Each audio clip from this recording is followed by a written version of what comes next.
반갑습니다. 이제 12월이 됐어요.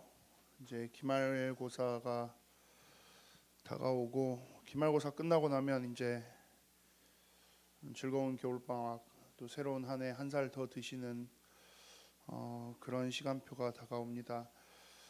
그런 것 같아요. 12월 렘넌트 데이 때 주셨던 말씀 전체 제목이기도 하고 전체 주제를 아우르는 단어가 점검이에요.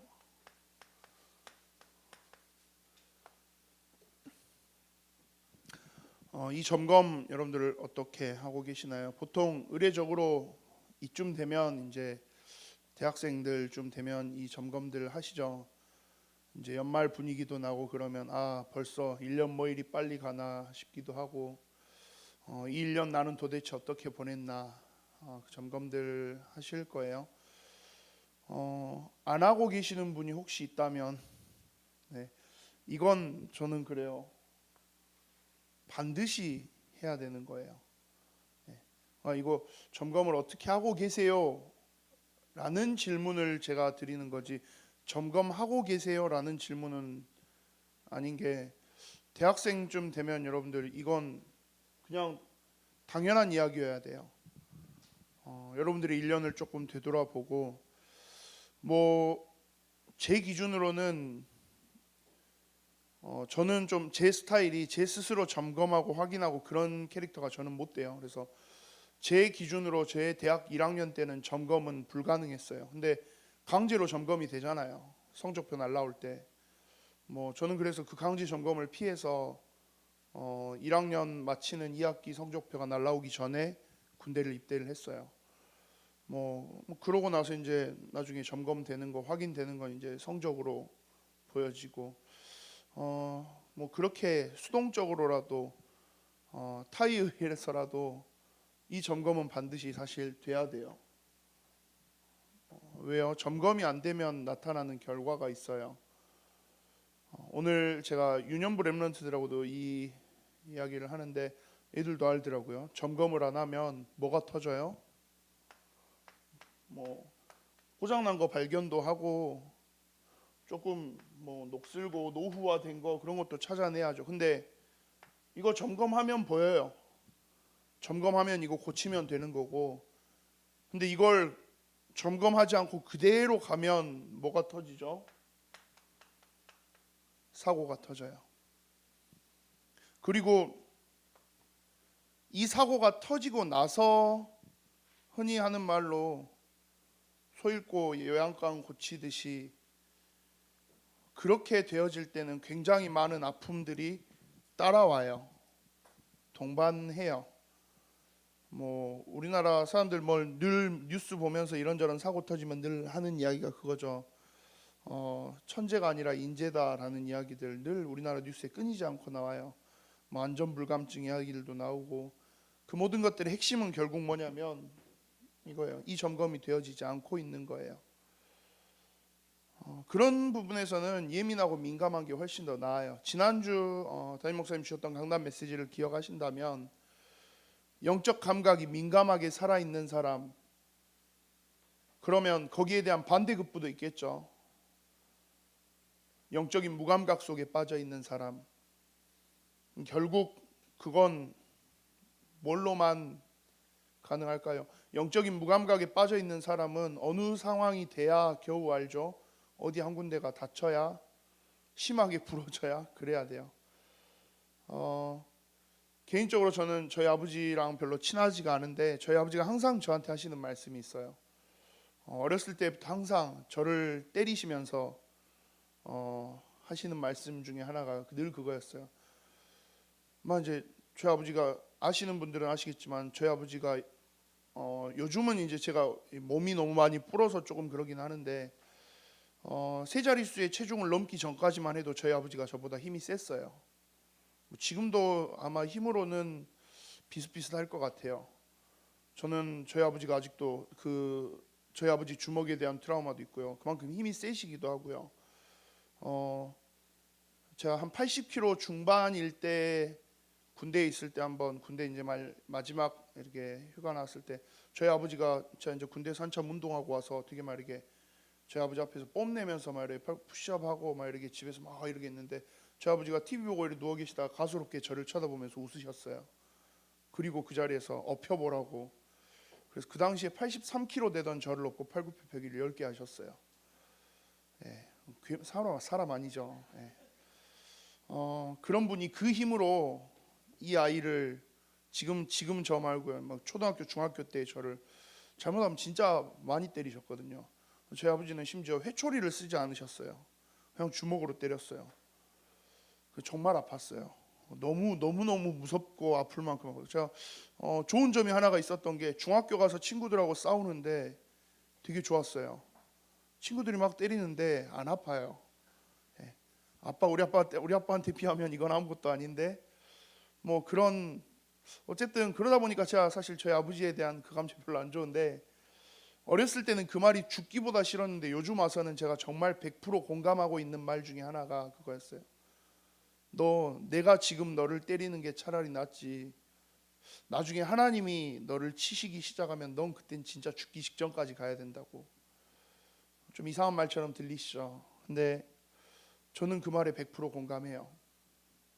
무슨 이야기냐면요, 스스로 점검하고 영적 상태들을 관리해 나갈 수 없다면 결국 그 사람 어떻게 해요? 하나님이 오늘 우리 나영 목사님도 말씀하시죠.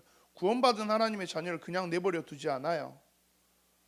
근데 계속해서 망할 길로 가고 있으면 어떻게 해요? 끄집어 와야죠. 그래서 때로는 이렇게도 혼내고 저렇게도 혼내는데 무감각 속에 빠져서 그냥 계속 가요. 그럼 어떻게 해요? 예, 크게 와서 빵 치고 돌아오도록 만든, 그렇게라도 해야 사니까요. 이 이야기 가운데 저는 100% 맞는 이야기인 것 같아요. 우리 제 인생의 경험상도 맞는 것 같아요. 제 인생의 짧은 인생이겠지만 그동안 살아오면서도 순간순간 좀 큰 사건들이 몇 가지가 있었어요. 그리고 그 큰 사건들에 지나놓고 와서 이제 와서 보면 그 큰 사건들이 가졌던 그 역할들이 다 있었어요. 그게 다 뭐였냐면 결정적으로는 제가 하나님의 원하시는 방향하고 조금 다른 방향으로 많이 가고 있을 때 그 사건으로 인하여서 이제 와서 보면 원래의 길로 겨우 돌아오게 만들었던 거죠. 그 전까지 하나님 굉장히 많은 사인들을 주셨을 텐데, 그런 의미에서 스스로 점검할 수 있다라는 거, 영적으로 이거 굉장히 중요한 이야기예요. 단순히 그냥 다이어리 보면서 올 한 해 내가 처음 계획 세웠던 거 얼마나 했나, 그 수준의 점검을 이야기하는 게 아니고요. 나는 지금 내 인생의 언약의 여정 속에서 하나님이 원하시는 방향을 두고 얼마나 고민하고 있지, 얼마나 해왔지, 잘했냐 못했냐를 따지라는 게 아니에요. 100점을 맞았냐, 50점을 맞았냐, 빵점을 맞았냐, 점수를 이야기하는 게 아니라 얼마나 빠르게 갔냐, 얼마나 멀리 갔느냐가 아니라, 담임 목사님 자주 쓰시는 표현이죠. 신앙생활은 속도가 아니라 방향이라고 말씀해요. 시속 100, 200 미친 듯한 속도로 달려나간들 방향이 잘못되어 있다면 그건 완전, 차라리 10km, 20km 그렇게 가더라도 방향만 올바르게 되어 있다면요. 미칠 듯한 속도로 반대 방향으로 뛰어간 애는요, 그 미칠 듯한 속도 때문에 또 오는데 한참 걸려야 돼요. 차라리 우리에게 있어서 제일 중요한 건 방향이에요. 잘했냐 못했냐, 난 왜 맨날 안 되지, 아니요, 그거 자체가 실 이유 하나도 없어요. 안 되는 게 어떻게 보면 때로는 당연한 걸 수도 있으니까요. 대신에 그 안됨 속에서 또 안 되고 또 무너지게 만드는 그 무언가를 찾아내고 점검하면서 하나님이 원하시는 방향으로 갈 수 있다면, 그러면 굳이 이 사건 사고가 없어도 될 거예요. 지난주 말씀을 묵상하면서 그런 생각을 조금 했어요. 이래 막 생각이 끈을 계속 이어가다가 모세의 인생이 보면 120살을 살았던 그 인생이 총 3단계로 나눠지잖아요. 처음 40년은 바로왕의 왕궁에서, 중간에 40년은 미디안 광야에서, 그리고 이후에 40년은 이스라엘 백성들을 이끌고 출애굽하는 과정.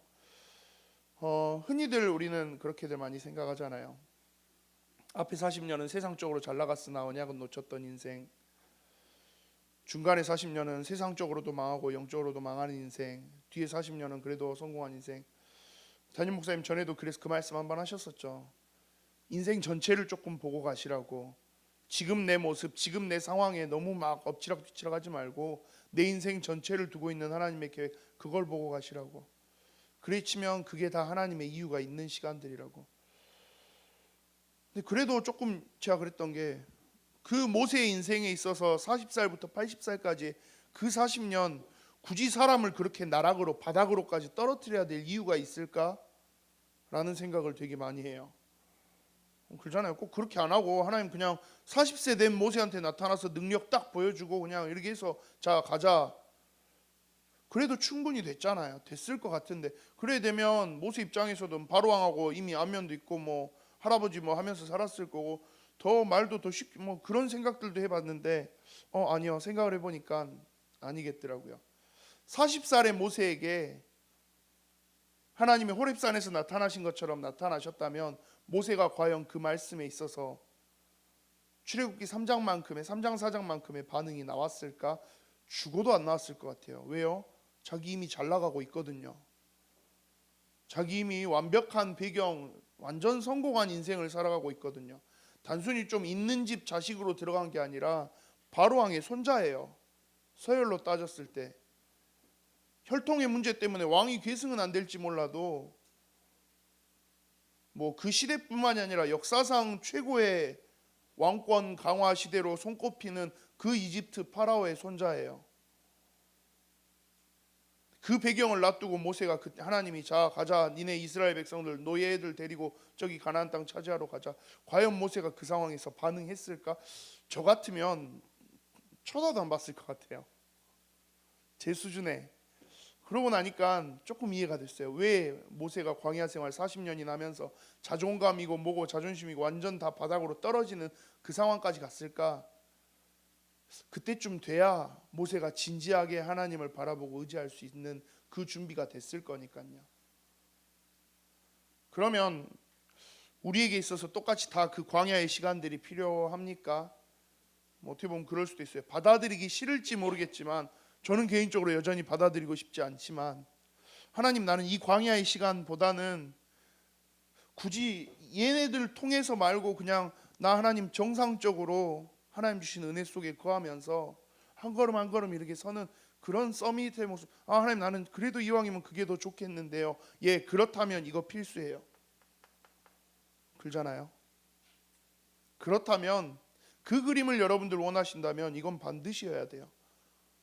스스로 영적인 것들을 회복하고 서고 관리할 수 있는 그 점검의 시간, 그걸 해나갈 수 있도록 나를 딱 붙잡아 줄 수 있는 영적인 틀, 이걸 만드는 시간 여러분들 꼭 있으셔야 돼요.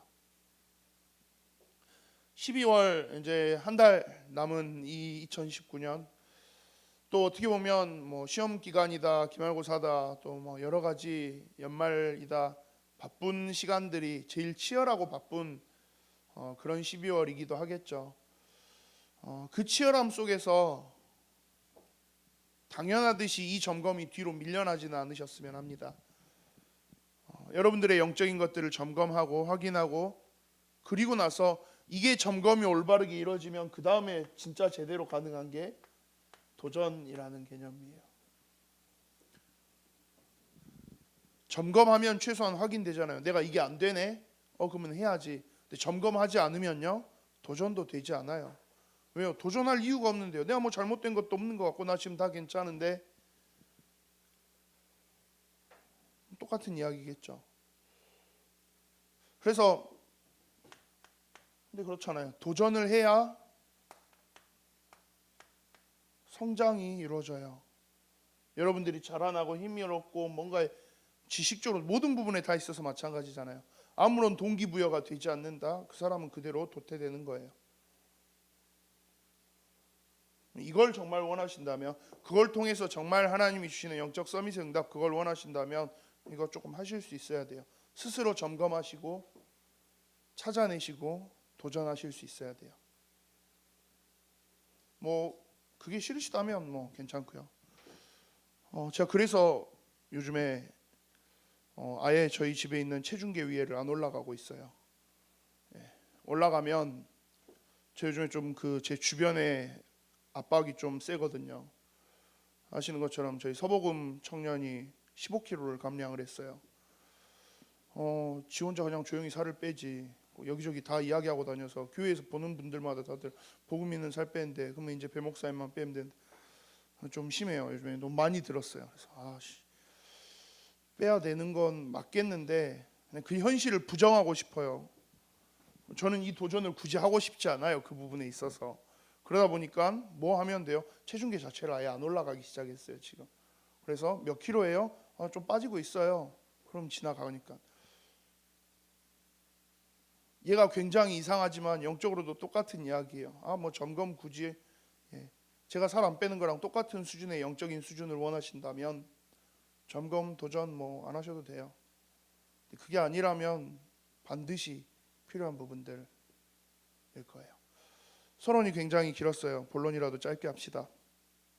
오늘 시편 51편은 뭐 시편에 굉장히 많은 성경들이 그렇겠지만 또 제가 지금 대학부 예배 때 거의 함께 하고 있는 본문들이 대부분 그래요. 제일 대표적인 본문들을 가지고 함께 하고 있는데 시편 51편은 오늘 오전에 나영호 목사님 말씀 중에도 잠깐 언급하셨지만 다윗의 시 중에서 사실 참 이걸 쓴 것만으로도 참 대단한 수준의 시예요. 시편 51편의 제목에 보면 다윗의 시 인도자를 따라 부르는 노래, 다윗이 밧세바와 동침한 후 선지자 나단이 그에게 왔을 때라고 되어 있어요. 다윗이라는 한 사람의 인생을 놓고 봤을 때 뭐 영적 서밋, 기능 서밋 뭐 이야기도 하고 복음과 실력을 겸비하고 나아간 뭐 렘넌트, 뭐 가장 깊은 영성을 소유한 뭐 하나님과의 관계에 있어 정말 뭐 많은 영적인 좋은 수식어들이 있어요. 근데 그 모든 수식어들을 어떻게 보면 단 한 방에 뒤집어 버릴 수 있을 만큼의 충격적이다라는 말도 좀 그래요. 진짜 추악한 다윗이 저지른 가장 최악의 죄 중에 죄가 사실 바로 이 밧세바, 우리아와 밧세바와 관련된 사건이죠. 단순히 그냥 뭐 바람 폈다의 개념이 아니에요. 바람 폈다의 개념이 아니라 자기가 원하는 저 사람, 저 여자와 함께하기 위해서 그 남편을 심지어 죽게 만들었어요. 자기 손에 피는 안 묻혔지만 사실상 다윗이 죽인 거나 마찬가지죠. 살인을 하고 그리고 결국은 뭐 지금은 폐지됐다 하지만 간통죄를 저지른 개념인 거죠. 근데 문제는 다윗의 자리가 어디예요? 왕이에요. 심지어 다윗이 그냥 왕도 아니고요. 굉장히 안정되고 강력한 왕권을 가지고 있는 힘이 센 왕이에요. 그런다라고 했을 때 다윗 입장에는 사실 이걸 뭐 덮고 간다, 얼마든지 덮고 갈 수 있는 이야기예요. 이게 뭐 본인의 능력을 떠나서 사람의 본성이라는 게 그렇잖아요. 내가 잘못한 걸 누가 딱 했을 때 그걸 바로 내가 잘못했네요, 죄송합니다 라고 말하는 거 쉽지 않아요. 저희 와이프가 이제 저를 조금 한 3년 4년째 이렇게 살다 보니까 이제 파악을 어느 정도 했던 것 중에 하나가 저희 와이프가 그러더라고요. 목사님은 뭐 이렇게 이야기하다가 거짓말을 순간적으로 이거 숨겨야 되는데 걸렸다 싶을 때 그때는 괜히 그냥 뭐라고? 질문을 다시 한번 되묻는데요. 제가 그건 뭐 누구나 다 그러잖아요. 아니 그게 아니래요. 딱 보니까 그 되묻는 그 시간 그리고 다시 질문하게 만드는 그 찰나의 10초 정도의 시간을 가지고 답을 굴리고 있다라는 거죠. 제가 처음에 아니라 그랬거든요. 아니라 했는데 냉정하게 생각해 보니까 맞더라고요. 저도 사실 저조차도 인지하지 못하고 있었던 건데 저희 와이프가 딱 그 이야기를 해요. 그러면서 그냥 바로 그랬어 미안 하면 되지 그 이야기를 하는데 내가 왜 그랬지? 라고 생각을 하는데 뭐 어쨌든 제 마음속 깊은 곳에 그게 있는 거죠. 내가 잘못했다라는 걸 인정하고 싶지 않은. 만약 그걸 덮을 수 있다면 덮어버리고 가고 싶은. 근데 단지 내가 그걸 덮을 수 있는 능력이 안 되는 것뿐이에요. 근데 다윗은 그게 다 돼요. 그런데 그 상황에서 너무 그걸 신랄하게 비판한 나단 선지자가 나타나서 그 이야기를 하는데, 사실 다윗이 진짜 대단한 건 그거예요. 용이 주도하게 치밀하게 굉장히 반인륜적인 범죄를 저지른 것도 참 나쁜 놈인데, 그것보다 진짜 다윗이 대단하다라고 이야기할 수 있는 건 그 잘못을 지적하는 그 순간이 왔을 때 바로 그걸 인정하고 엎드릴 수 있었다라는 거. 그게 다윗이 가지고 있는 최고의 저는 힘이라고 생각해요. 다윗이 단순히 나단 선지자 앞에 엎드린 게 아니죠. 누구에게 엎드려요? 하나님 앞에 엎드리고 있어요. 그래서 시편 51편은 자신의 죄를 하나님 앞에 완전하게 고백하는 그런 고백이에요.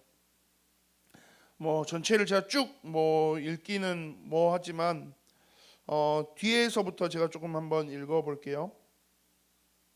51절 10절부터 제가 읽습니다. 51장 10절부터 하나님이여 내 속에 정한 마음을 창조하시고 내 안에 정직한 영을 새롭게 하소서. 나를 주 앞에서 쫓아내지 마시며 주의 성령을 내게서 거두지 마소서. 주의 구원의 즐거움을 내게 회복시켜 주시고 자원하는 심령을 주사 나를 붙드소서. 그리하면 내가 범죄자에게 주의 도를 가르치니 죄인들이 주께 돌아오리이다. 하나님이여 나의 구원의 하나님이여 피 흘린 죄에서 나를 건지소서. 내 혀가 주의 의를 높이 노래하리다. 주여 내 입술을 열어주소서. 내 입이 주를 찬송하여 전파하리이다. 굉장히 이상적인 모델적인 회개의 정석을 딱 다윗이 해요. 정확하게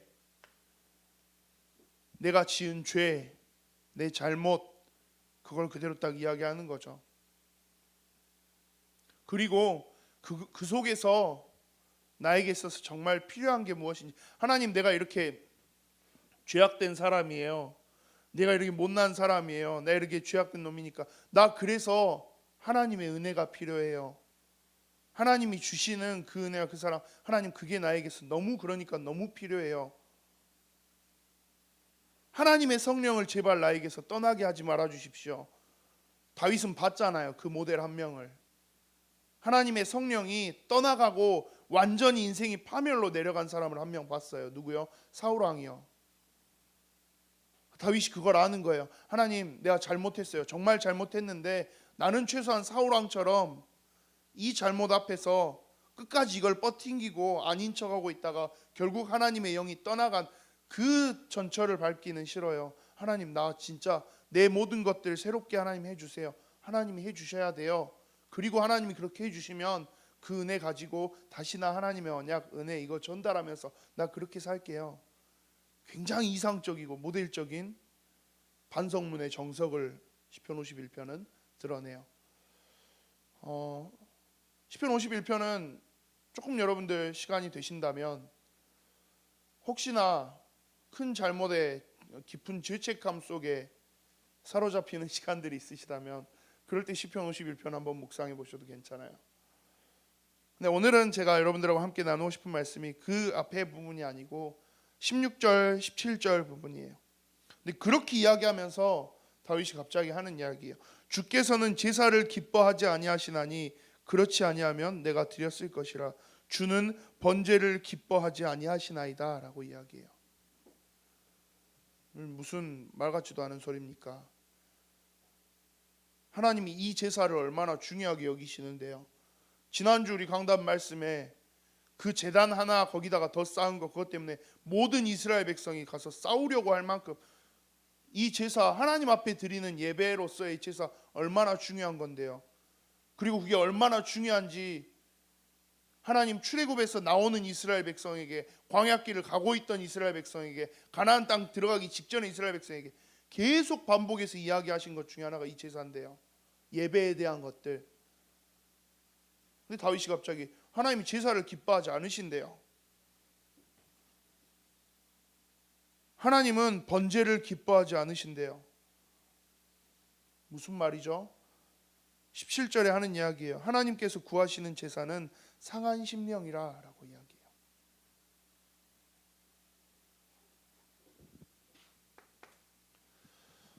신앙생활 하면서 우리가 흔히 착각하는 것 중에 하나가 그거예요.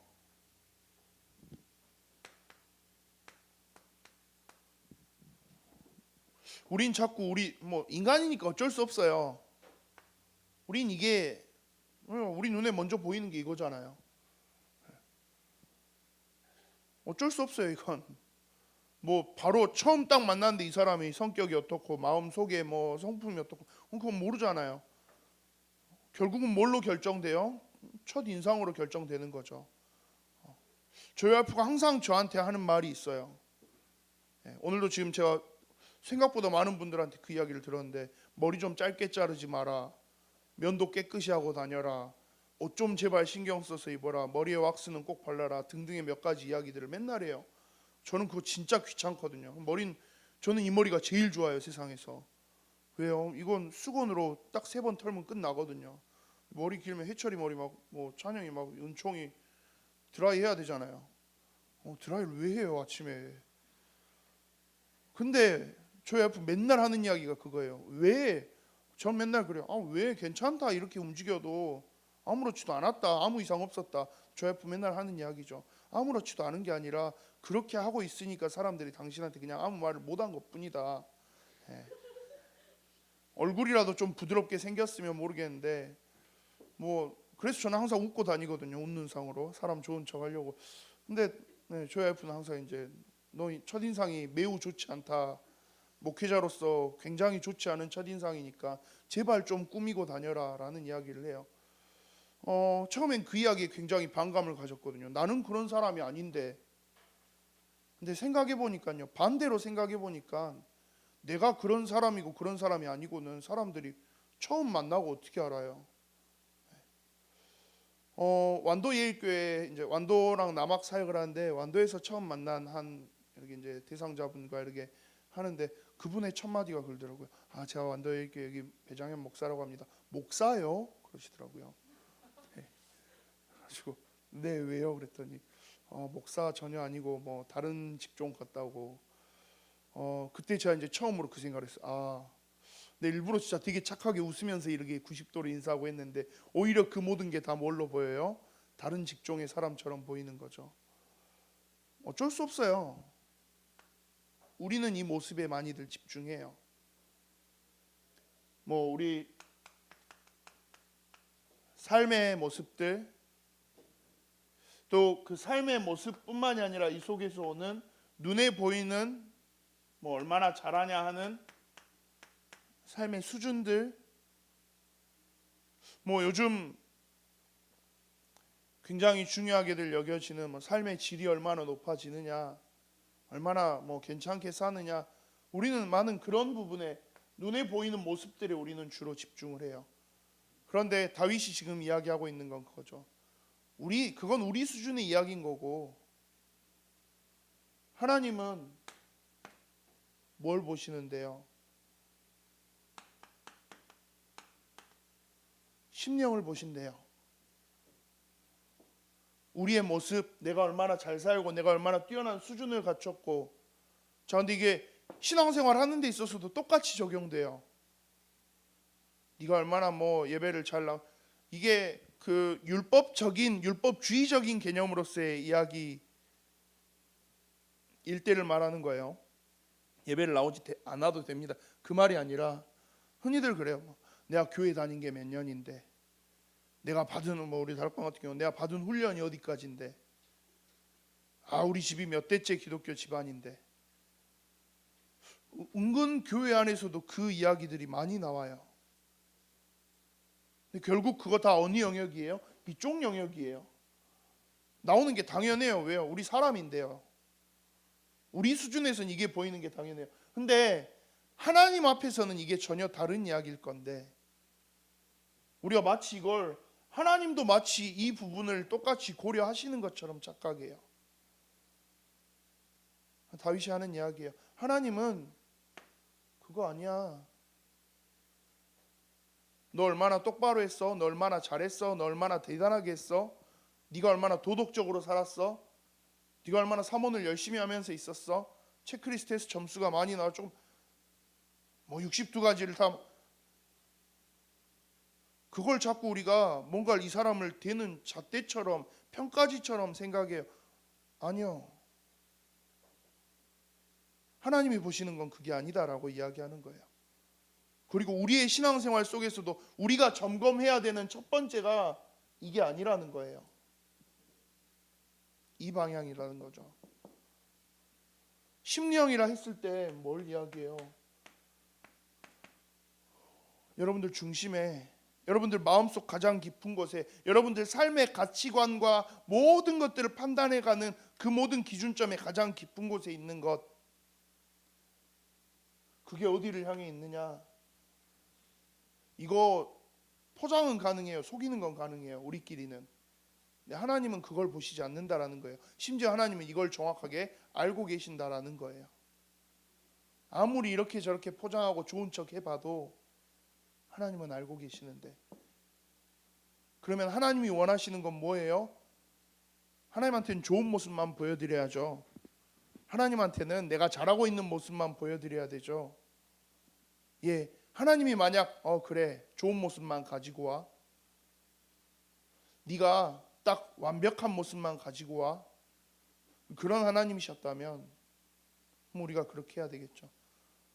하나님 그렇게 하지 않으세요.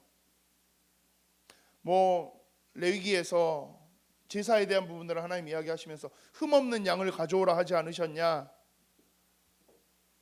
근데 그 흠없는 양은요, 하나님이 야 너 살면서 이번 주에 실수했지, 너 안 돼, 아웃, 그 이야기가 아니에요. 그 흠없는 양 가치예요. 굉장히 가치가 높아요. 소중한. 근데 그걸 가지고 올 수 있을 만큼, 그것 또한 마찬가지로 하나님이 그냥 비싼 양을 드시고 싶어서 그럽니까? 아니요. 그 속에 진짜 가치 중심 어디에 있는지 그걸 가지고 하는 이야기인 거예요. 근데 이걸 다들 뭘로 이야기해요? 하나님이 가지고 계신, 하나님이 보고 있는 그 시각을 내 수준에 맞춰서 자꾸 이해하려고 그래요. 그러니까 하나님한테 접근도 똑같이 하는 거예요. 아, 내가 조금 잘 못했는데, 나 별로 이번에 뭐 좋은 모습이 아닌데, 내가 거룩하지 않은 것 같은데, 아, 내가 이렇게, 다윗이 지금 상황이 그거죠. 세상 말로 치면 네가 그렇게 큰 잘못을 해놓고 무슨 낯짝으로 지금 하나님 앞에 나와서 뭐 엎드려서 예의 뭐 위선자야, 가증스러운 놈아, 뭐 세상 사람들은, 우리는 얼마든지 그 이야기를 할 수 있어요. 근데 다윗은 알고 있는 거예요. 하나님, 내가 지금 나에게 있어서 정말 중요한 거, 내가 지금 하나님 앞에서 너무 큰 범죄를 저질렀네요. 하나님, 내가 이제서야 하나님 앞에 엎드립니다. 예, 내가 잘못하고, 오늘 나영화 목사님 말씀처럼 그거예요. 구원의 주심으로 인해서 우리의 죄는 다 끝났어요. 그렇지만 그 죄의 해결에 대한 그 부분에 대한 감사함, 그 부분에 대한 죄송함, 그 부분에 대한 미안함, 그 은혜로서에 대한 감격, 그건 우리가 가지고 있어야 된다, 그 이야기인 거죠. 다윗은 지금 그걸 말하고 있는 거예요. 하나님, 나 내 모든 걸 다해서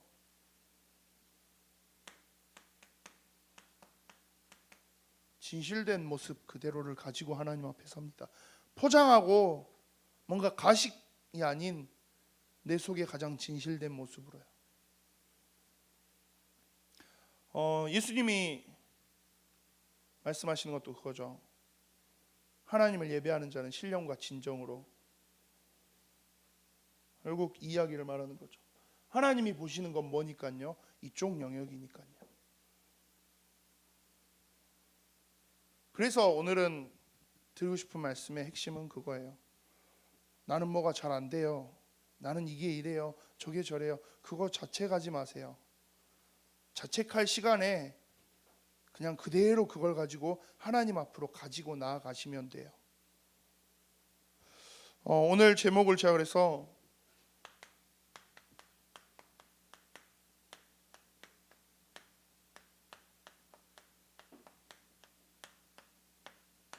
쓴 것보다 제목이 더 긴 것 같아요. 하나님 앞에 나오는 자예요. 그런데 이 앞에 제가 한 가지의 단어를 더 붙이고 싶어요. 하나님 앞에 나오는 자, 삶의 모습으로 나오는 거 말고요, 어떤 삶의 수준, 포장된 걸로 나오는 거 말고 정말 내 모든 중심, 혹은 이게 진짜 썩어 있다면 그러니까 그렇게 이야기하잖아요. 하나님이 원하시는 건 상해 있을지라도 상한 채로 나오는 그 상한 심령이라고 말하잖아요. 하나님, 난 썩었어요.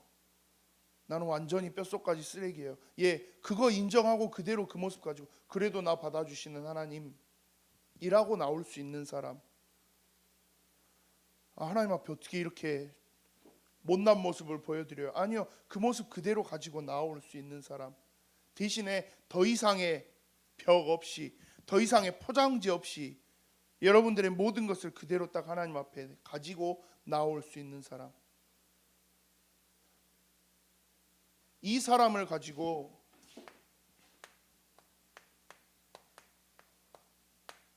예배자라고 해요. 대학부 예배 우리 항상 시작할 때 함께하는 찬양이죠. 나는 예배자입니다. 내 영혼, 내 마음, 내 모든 것들을 하나님을 향하여서 예배한다라는 그 말 속에 담겨져 있는 가장 중요한 핵심. 여러분들 예배를 향해서 어떤 마음으로 나아가세요? 여러분들 삶 속에서 여러분들 기도 수첩하시고 묵상하시는 그 시간들 어떤 모습으로 나아가세요? 오늘 이 메시지는 사실 진짜 굉장히 원론적인 이야기예요. 근데 은연중에 우리가 이걸 참 많이 착각해요. 하나님을 자꾸 우리 수준으로 모습의 영역에서 하나님, 물론 이게 되어지고 나면 그 다음 모습도 갖고 나가는 게 당연히 훨씬 더 좋은 이야기예요. 근데 우선순위는 이거라는 거예요. 하나님 앞에 여러분들 나아가는 시간, 그때 여러분들의 모습은 어떠신지요? 어떤 포장지를 아직도 가지고 가시는지, 어떤 벽을 아직도 쳐놓고 가시는지. 짧은 시간이지만 시편 59편 말씀을 여러분들 한번 다시 묵상해 보시면서 하나님 앞에 나아간다라는 의미, 그리고 그 속에서 가지고 있는 예배에 대한 의미, 여러분들은 어떻게 나가고 계시는지 점검해 보시는 시간 되기를 소망합니다.